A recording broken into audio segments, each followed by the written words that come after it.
Hey everyone, it's Bailey here at FutureMaker Lab. Today we have a special interview with Mike Ehrstein. He is a pentest functional manager at Capgemini, so we're going to talk to him and see what pen testing looks like in cybersecurity. All right, Mike, so you want to tell me maybe how you got into the career field? Definitely. I started 25, 30 years ago, it seems like, when cybersecurity wasn't even a thing. I guess they can communicate with NBC writers and producers. Allison, can you explain what internet is? I was working in avionics, fixing aircraft, and we needed a database to track our parts. And so I got selected, and that was I'd played with it as a kid, but that was my first formal entry into IT/cybersecurity. Maybe you could tell me a little bit about what pen testing is. Pen testing is evaluating the security of a network. We do a variety of testing. We do IT networks, we do OT networks like a production facility, and we do web assessments. When you do a penetration test, you're looking to find as many vulnerabilities on a network as possible. So we start out with some initial scanning to catch all the low-hanging fruit. There's some automated tools out there that will catch a lot of the easy stuff, but then we back that up with manual testing to look for that harder to find. Those things where you have to have A, B, and C in place.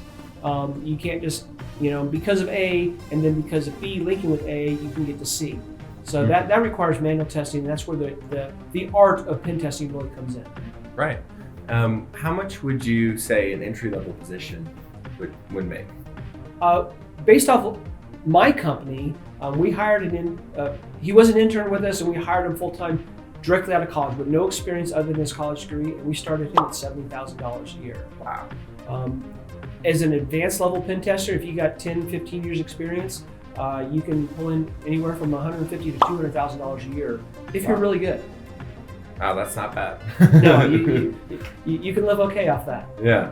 So what's the craziest thing that you encountered while working on the 177th or even in your company or something like that?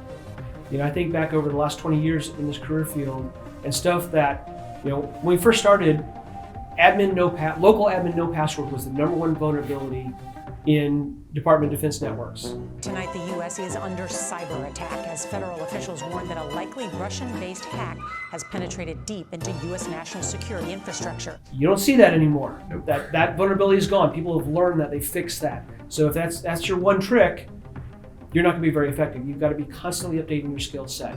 The security mindset is more of an art than a science, and it's just poking at things time and time again. If it doesn't change the first time, try something slightly different. Nothing. If you don't see anything there, try something slightly different, and then all of a sudden the system will react differently.